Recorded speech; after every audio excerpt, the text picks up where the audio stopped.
My husband cheated on me with his secretary during my pregnancy. In a fit of rage, I gathered his family and stormed the hotel room where they were staying. But during the chaotic confrontation, the secretary pushed me down the stairs, causing me to miscarry.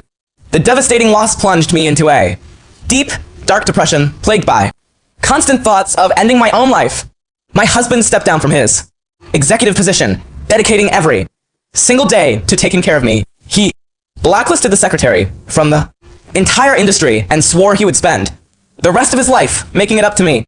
3 years passed, and I slowly began to piece my life back together. On the day of my final recovery checkup, I took his car. When I turned on the automatic GPS to navigate home, the route took me to an upscale apartment complex directly across from our state. On the screen, the saved address was simply labeled home. I realized then that his home was never with me, and I was never the one he loved. Not far ahead, Nicholas was gently guiding a visibly pregnant Evelyn toward the entrance of the apartment building. Tenderness on his face was identical to the expression he wore every time he coaxed me to take my medicine over the past 3 years. But at this moment, the illusion shattered.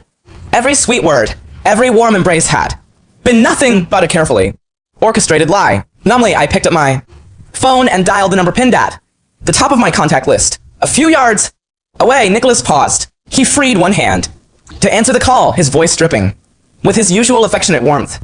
Fiona, honey, is your checkup finished?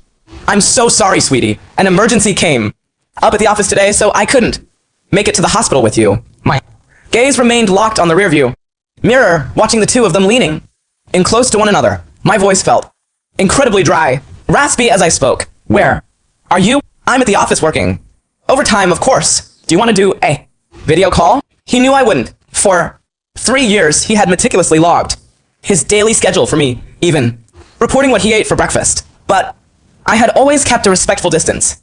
I didn't want to smother him, and I didn't want him to lose face in front of his employees. Whenever he said he was working late, I never called to disturb him. I had no idea he was using my trust to build a second life. Through the glass, I saw him lean down, pressing his nose against Evelyn's cheek as if reassuring her not to be jealous. My voice turned ice cold. Really? Because I think I just saw you at the gates of our neighborhood. The color drained from Nicholas's face instantly. He spun around, searching the surrounding street. When he couldn't spot me, his confidence returned. Fiona, you must have seen someone else. I'm literally in the middle of a conference room right now. My colleagues can back me up. I cut him off. Nicholas, do you really take me for an idiot? I pushed the car door open and stepped out. The moment Nicholas saw me, his instinctive reaction was to pull Evelyn behind his back, shielding her from me. That single defensive movement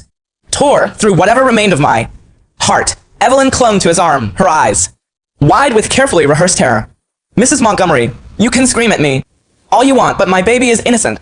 Please don't hurt my child. I'll kneel and beg for your forgiveness if that's what it takes. She made a show of bending her knees, but before she could even lower herself, Nicholas pulled her back into his arms. His voice was thick with panic. Evelyn, you're pregnant. You have to think about the baby even. If you don't care about your own body, I won't let anyone touch our child. Evelyn looked up at him, her eyes brimming with tears. Even if that person is Fiona. Nicholas' response was instant and absolute. Not even her. Watching the theatrical display, the rage in my chest slowly subsided into a calm, hollow silence. This is your choice, Nicholas, I said quietly. Between me and this woman, you chose her. Nicholas bit his lip, a flash of conflict crossing his eyes, but his voice remained firm. I lost a child 3 years ago. I won't lose this one. Evelyn's baby will be protected. Fiona, please stop causing a scene. Once the baby is born safely, I will do whatever it takes to make this up to you. A dry, bitter laugh escaped my lips. I still remember the child we lost 3 years ago. His way of honoring that loss was to cherish the woman who caused it, giving her the very family he denied me. How incredibly poetic. When I looked at him again, my eyes were as still as a stagnant pond. Nicholas, you don't deserve to mention that child.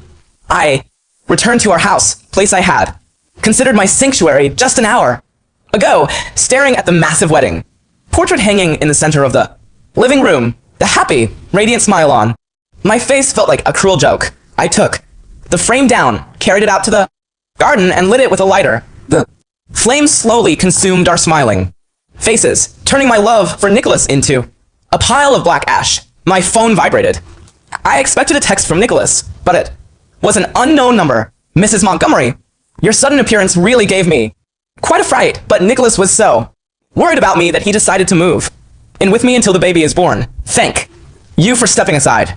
My fingers trembled slightly, but the devastation I expected didn't come. I suddenly realized that my recovery was never going to come from a bottle of pills. It was going to come from seeing Nicholas for what he truly was and leaving him. Before I could delete the message, my mother's call came through. Fiona, how did the checkup go? Did the doctor say when you can stop taking those meds? Without waiting for my answer, she hurried on. You've been in such a good mood lately, so you should probably stop taking them anyway. I heard those psychiatric drugs can affect your fertility. Nicholas's business is growing rapidly. You need to secure an heir before some other woman does. If you let someone else get ahead of you, you'll be left with nothing but tears. He might say he's not in a hurry, but what successful man doesn't want a son to inherit his hard work? In the 3 years since my miscarriage, I had brought up the idea of trying for another baby multiple times, but every single time Nicholas had shut it down.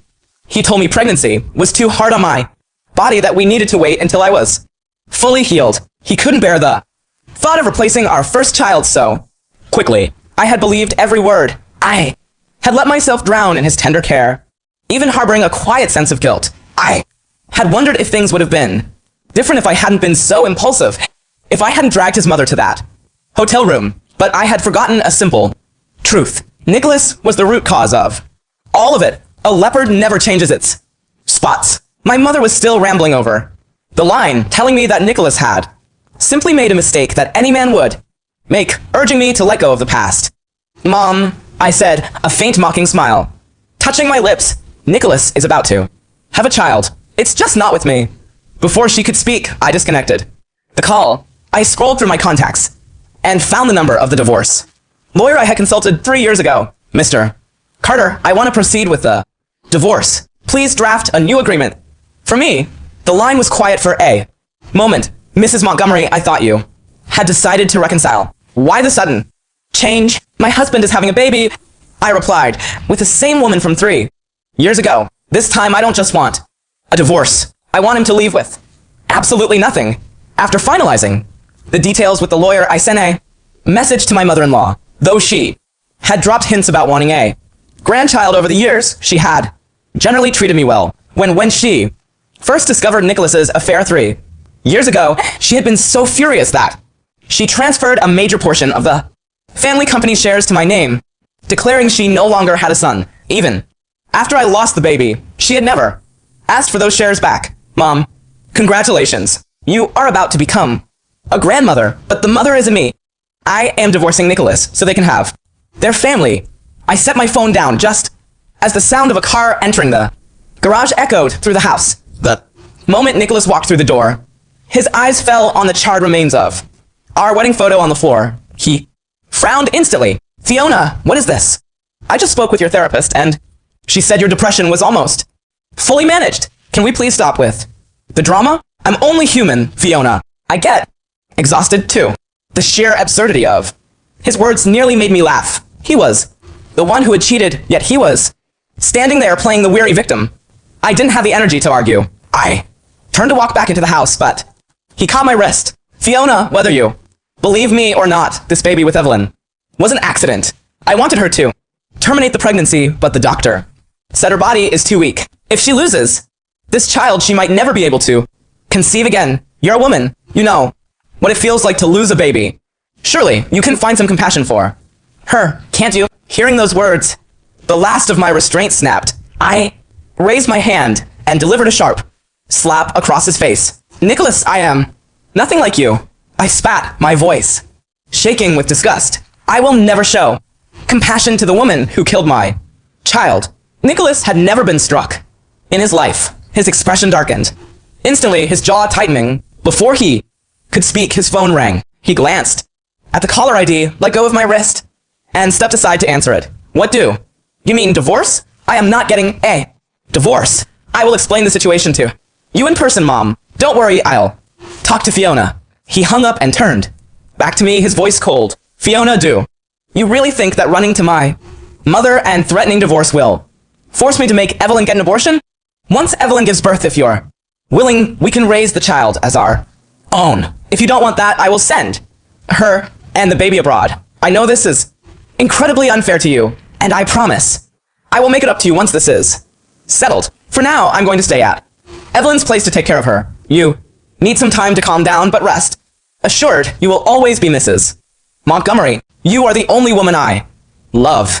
Hearing the word love from his mouth made my stomach turn violently. I rushed into the bathroom, leaning over the toilet as my body convulsed, throwing up everything I had eaten. When I finished, Nicholas was by my side, gently helping me up with an expression of deep concern. Fiona, what's wrong?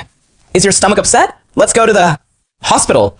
I wiped my mouth, pulling away from his touch. Before I could speak, his phone began to ring. It was a unique high-pitched ringtone. I had heard that specific tone multiple times over the past 6 months, sometimes during the day, but mostly in the dead of night. When I had asked him about it, he told me it was a highly important prospective client. He said securing this deal would ensure a flawless financial report for the year, and the board would finally approve his appointment as chairman. I had believed him every time that phone rang. I had quietly brought the device to him and left the room to give him space. But now, standing so close, I could hear the high-pitched voice coming through the receiver. It wasn't a client. It was Evelyn. Nicholas, my stomach hurt so much. Is something wrong with the baby?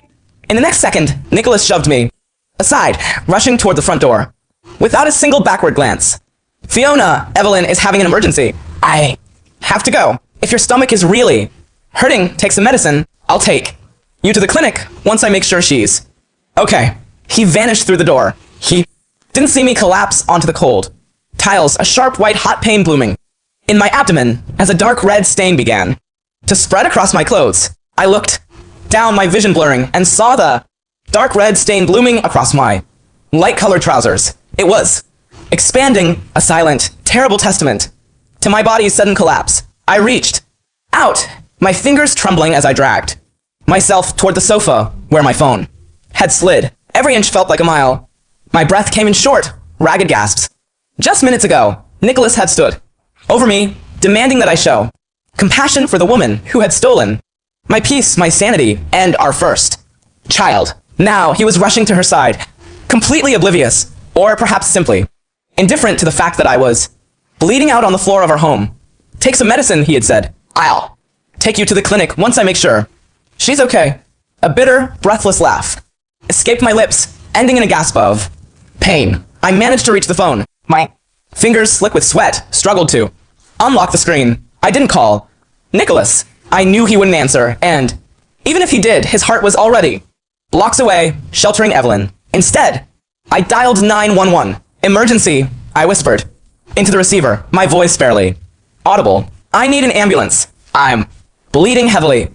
As I gave the operator our address, the state that was supposed to be our sanctuary, my vision began to dim at the edges. The room spun, the massive chandelier above me blurring into a halo of mocking light. Don't close your eyes, the operator's voice urged from the speaker. Stay with me, ma'am. Help is on the way. But the darkness was heavy, pulling me down into a quiet, painless void. When I finally opened my eyes, the stark, sterile smell of antiseptic filled my senses. The harsh, white glare of fluorescent lights made me squint. I tried to move, but a dull, aching soreness anchored me to the bed, and Fordrip was tapped into the back of my hand, ticking rhythmically. Fiona? Oh, thank God, you're awake. I turned my head slowly. It wasn't Nicholas sitting in the vinyl chair beside my bed. It was Eleanor, my mother-in-law. Her elegant face was lined with deep exhaustion and worry, her eyes red-rimmed. Mom, my voice was a dry rasp. Eleanor immediately stood up, pouring a glass of water and helping me take a few small sips through a straw. The cool liquid helped clear the fog in my throat, but the ache in my chest remained. Where is he? I asked, though deep down I already knew the answer. Eleanor's expression hardened, a flash of pure, maternal fury crossing her face before she softened it for mine. Sake, he's not here, Fiona. When the paramedics called his number from your phone, he declined the call thrice. He sent a text saying he was in the middle of a family emergency at the hospital and couldn't be disturbed. She let out a sharp, mocking breath. A family emergency with her. He didn't even realize the hospital they took you to was the exact same one he had taken that woman to. I closed my eyes. The irony was a physical weight. The bleeding. What happened to me? Eleanor took my hand, her grip tight and reassuring. The doctors ran some tests. Fiona, because of the heavy psychiatric medications you were on, your hormonal balance was completely disrupted. When you stopped taking them recently, it triggered a severe uterine hemorrhage. But there was something else. She paused, her voice trembling slightly. The doctor said you were in the very early stages of a pregnancy, a few weeks at most. You didn't know, did you? I stared at the ceiling, a profound, hollow silence settling over me. Another pregnancy, a child that had barely begun to exist, washed away by the tide of stress, betrayal, and physical trauma. 3 years ago, I would have wept until my throat was raw. I would have clawed at my chest, begging the heavens to give me back my baby. But now there were no tears. My tear ducts felt as dry as desert sand. The loss was devastating. Yes, but it brought with it a cold, absolute clarity. This was the final thread snapped. The universe had stripped away the very last link tying me to Nicholas Montgomery. I didn't. No, I said quietly. My voice was steady, devoid of the trembling grief that had defined my existence for the past 3 years. But it doesn't matter. Now, it's over. Eleanor looked at me, searching my face. When she saw the utter stillness in my eyes, she let out a long, shaky sigh. Fiona, I am so sorry. I raised a monster. I thought that by giving you those shares 3 years ago, I could force him to behave, to value you. I thought he had changed. It wasn't your fault, Mom, I said, turning my gaze to her. You gave me the weapons to protect myself, and now I'm going to use them. A slow, grim nod came from Eleanor. She reached into her designer handbag and pulled out a thick envelope, placing it on the bedside table. Marcus Carter, your lawyer, came by earlier while you were sleeping, she said. He drafted the divorce papers, and I've already instructed my legal team to cooperate with him. Nicholas has no idea what's coming. I looked at the envelope. The word divorce was an A, symbol of defeat. It was my emancipation. Thank you, Eleanor, I whispered. Don't thank me, child, she said, her voice fierce. Take everything he has. He stripped you of your joy, your youth, and your peace. It's time he learns the cost of his actions. I spent 5 days in the hospital. During those 5 days, Nicholas never showed up. He sent a few perfunctory text messages, mostly containing excuses about Evelyn's unstable condition and how the doctors had ordered strict bed rest, meaning he had to be there to manage her care. Fiona, I know you're angry, one of his texts read, but please be reasonable. Evelyn's baby is the only thing keeping her stable right now. Once she has passed the first trimester, I will come home and we can talk. I've asked the housekeeper to make sure you're eating well. Please don't do anything rash. I didn't reply to a single one. I simply forwarded every message to Marcus Carter. My mother called me on the 3rd day, her voice filled with panic. Fiona, what on earth are you doing? She shrieked the moment I answered. Your mother-in-law told the board that she's calling an extraordinary shareholders meeting next week, and she's transferring her remaining voting proxy to you. Have you lost your mind? Nicholas is trying to secure the chairmanship. If you ruin this for him, the entire family will suffer. Mom, I said, my voice incredibly calm. Nicholas is having a child with Evelyn, the secretary who pushed me down the stairs 3 years ago. There was a brief pause on the other end, followed by a frustrated sigh. Fiona, we've talked about this. It was an accident 3 years ago, and men make mistakes when their wives are emotionally unavailable. You've been depressed for 3 years. You can't expect a man in his prime to live like an ascetic. Once the child is born, you can adopt it or Nicholas can pay her off.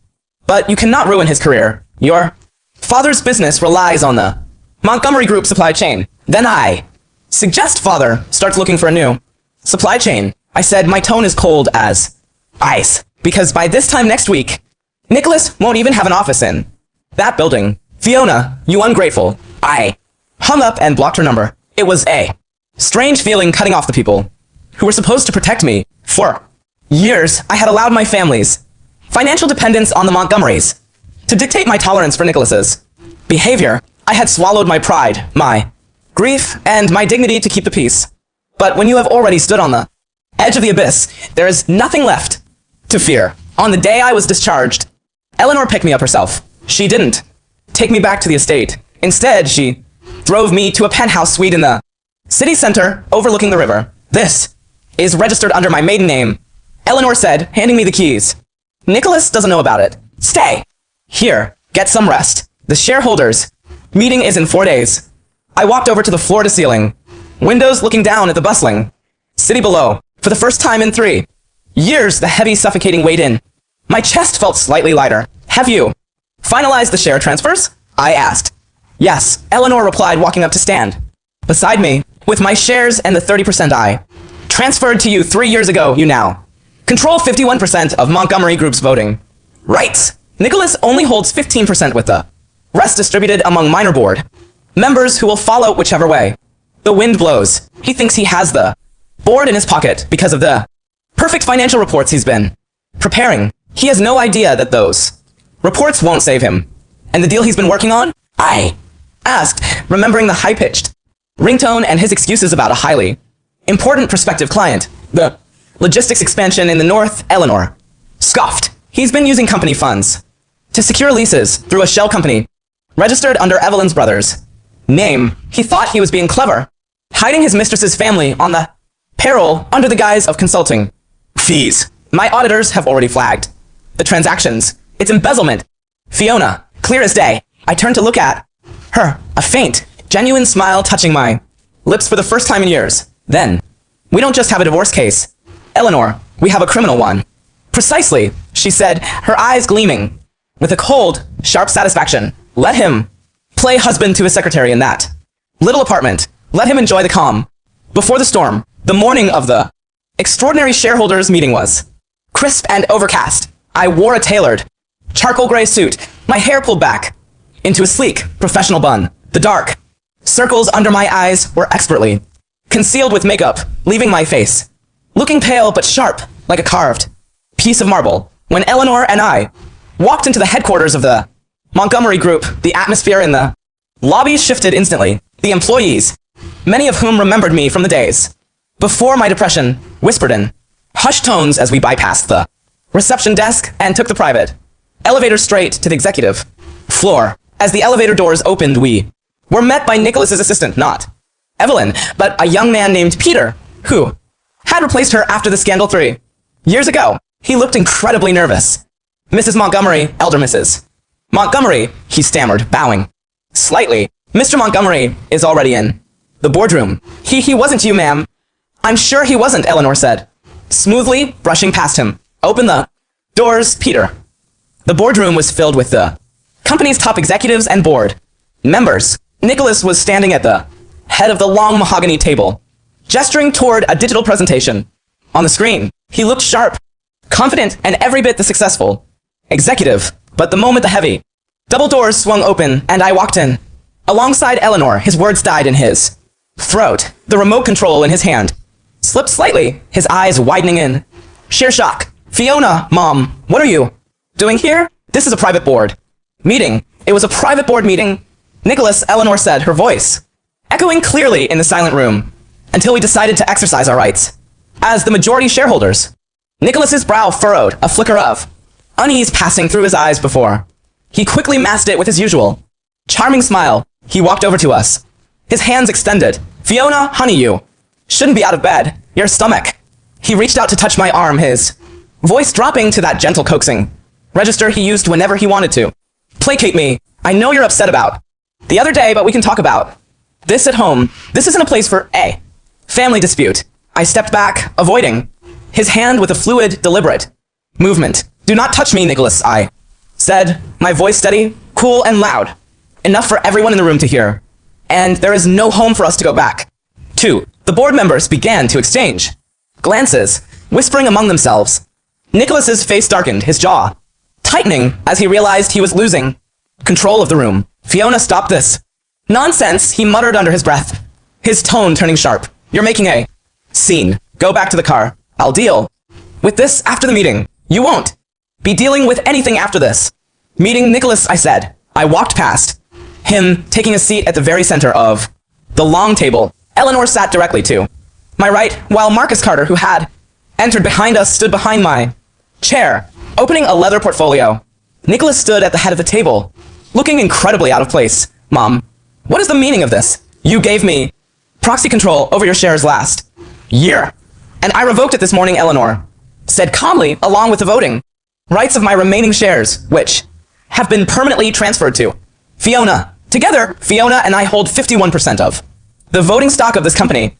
Nicholas's face drained of color. He looked from his mother to me, his hands clenching into fists. Fiona, you can't do this. The board is about to vote on my chairmanship. The Norton Logistics deal is practically finalized. I've spent months on this. You mean the deal where you funneled $4.2 million of company funds into Apex Consulting Group? I asked, leaning back in my chair. I nodded to Marcus, who distributed a stack of financial documents to every board member present.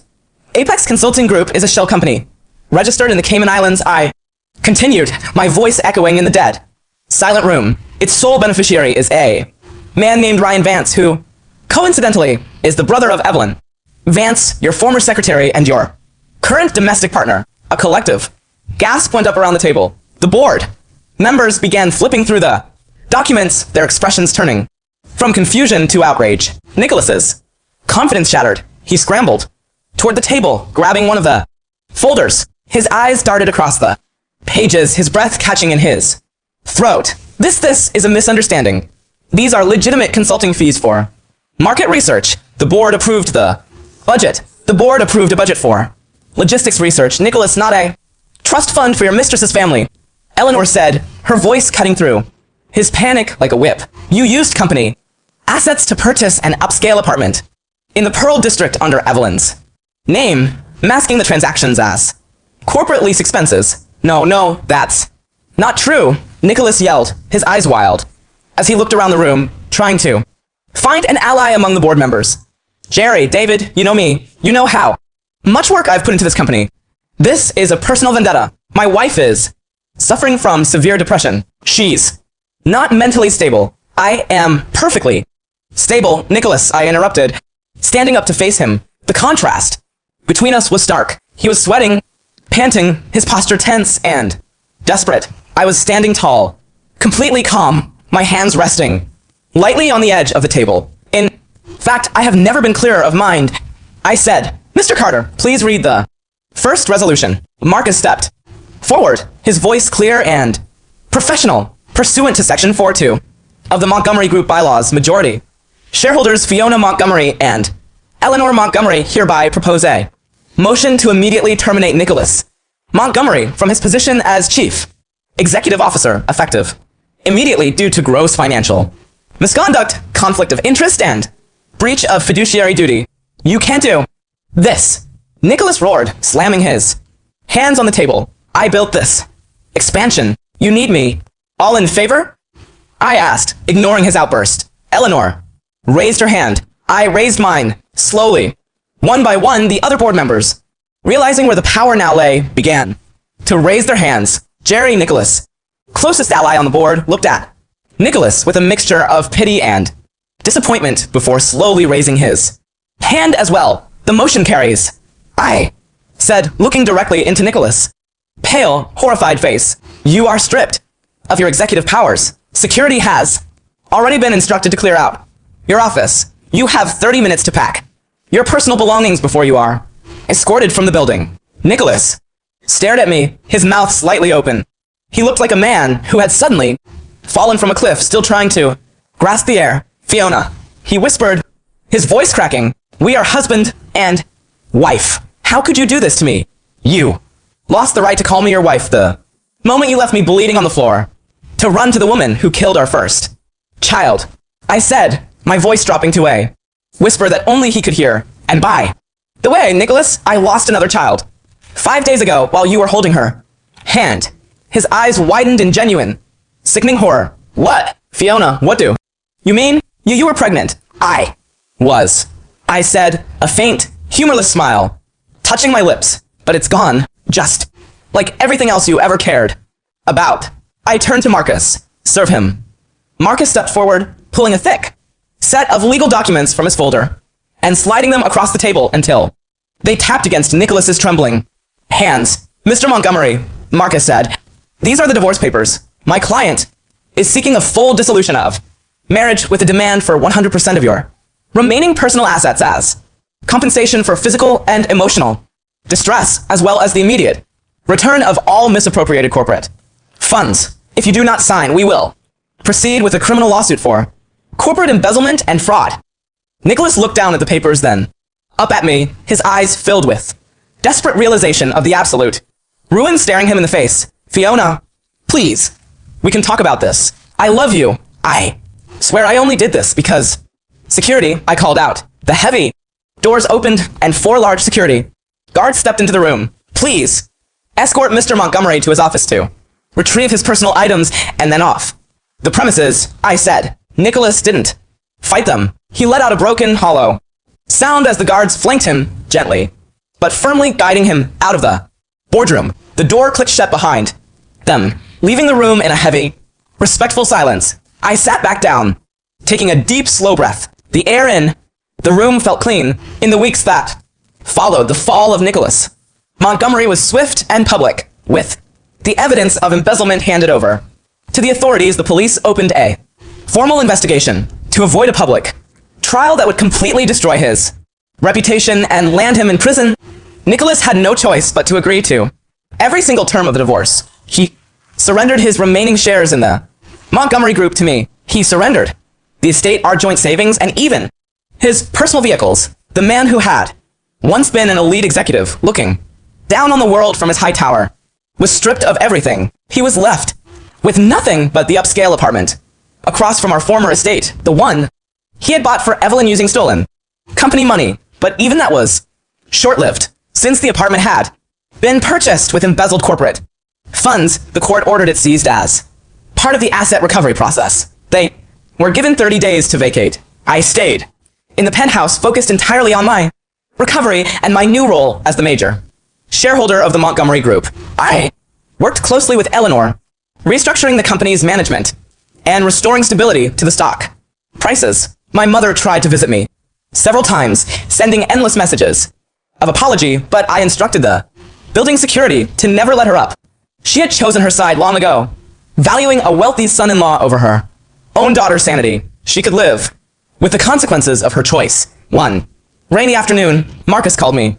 Fiona, the final divorce decree has been signed by the judge, he said. You are officially a free woman. Thank you, Marcus, I said, looking out at the rain-streaked window. Is everything settled? Almost, Marcus replied. There's one more thing. Nicholas' legal representative reached out. Nicholas is requesting one final meeting with you. He says he has something he needs to give you, and he wants to apologize in person. He's staying at a budget motel on the outskirts of the city. He sounds very desperate, Fiona. You don't have to go. I stared at the gray sky for a long moment. Give me the address, I said quietly. I'll go. I didn't go because I missed him. I didn't go because I wanted an apology. I went because I wanted to look into the eyes of the man who had nearly destroyed me and see if there was anything left of the specter that had haunted my dreams. For 3 years, the motel was a dreary, rundown place off the highway, the neon sign buzzing weakly against the gray afternoon. I parked my car and walked up to room 114. The air smelled of damp asphalt and cheap pine cleaner. I knocked on the door. After a moment, the lock clicked and the door opened. I almost didn't recognize the man standing before me. Nicholas had lost a significant amount of weight. The crisp, tailored suits were gone, replaced by a faded, wrinkled polo shirt and worn jeans. His hair was messy, flecked with gray that I hadn't noticed before, and his eyes were hollow and bloodshot. When he saw me, a flicker of light appeared in his eyes, a desperate, pathetic hope. Fiona, you came, he whispered, stepping back to let me in. The room was small and cramped. A single bed, a cheap television, and a few cardboard boxes stacked in the corner. It was a far cry from the multi-million-dollar estate we had shared. What did you want to give me, Nicholas?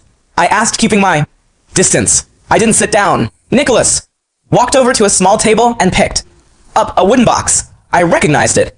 Instantly, it was the music box he had given me on our first anniversary, playing a soft, delicate melody when wound. I managed to keep this, he said, his voice trembling as he held it out to me. The movers, they were going to throw it out, but I begged them to. Let me keep it. I know you burned the wedding photo, Fiona. I know you hate me, but this was from the time when we were actually happy before everything went wrong.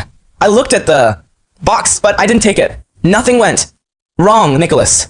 I said quietly, you chose this path. You chose it 3 years ago, and you kept choosing it every single day while you looked me in the eye and lied to me. Nicholas's shoulders slumped, his head dropping as a tear fell onto the wooden box. I was stupid.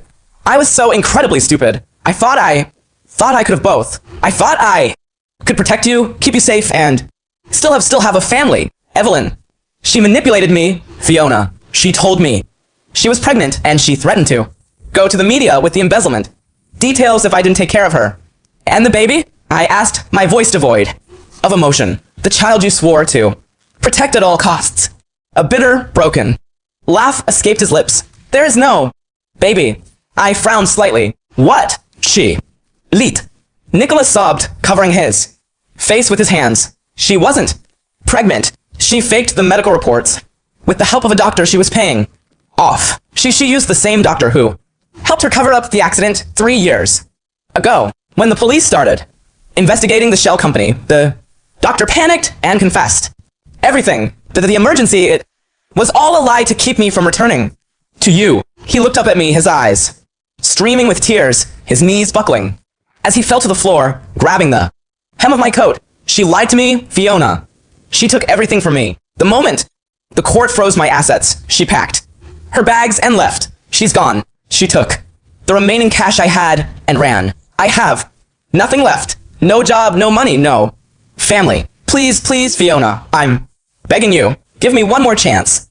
I'll start from the bottom. I'll work for you. I'll spend every second of my life making it up to you. Just don't leave me like this. I stood there looking down at the man who had once been my entire world. I had spent 3 years believing that my sadness, my pain, and my brokenness were my fault. I had let him make me feel guilty for being angry, guilty for grieving, and guilty for not being enough for him. But looking at him now, groveling on the dirty carpet of a cheap motel, weeping over a lie that he had gladly walked into, I felt nothing. Not anger, not satisfaction, not even pity, just a profound, beautiful emptiness. I gently pulled my coat from his grip and took a step back. Do you know why I didn't bring his mother to that hotel room 3 years ago? Because I wanted to make a scene.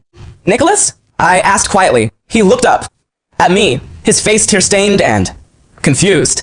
I brought her because I truly believed that if she saw what you were doing, she would help me save you. I said I wanted to save our marriage. I wanted to save you, but you can't save someone who wants to drown. I looked at the music box on the table one last time. Keep the box. Nicholas, I said, turning toward the door. You're going to need something to remind you of what it felt like to be loved, because you will never feel it again.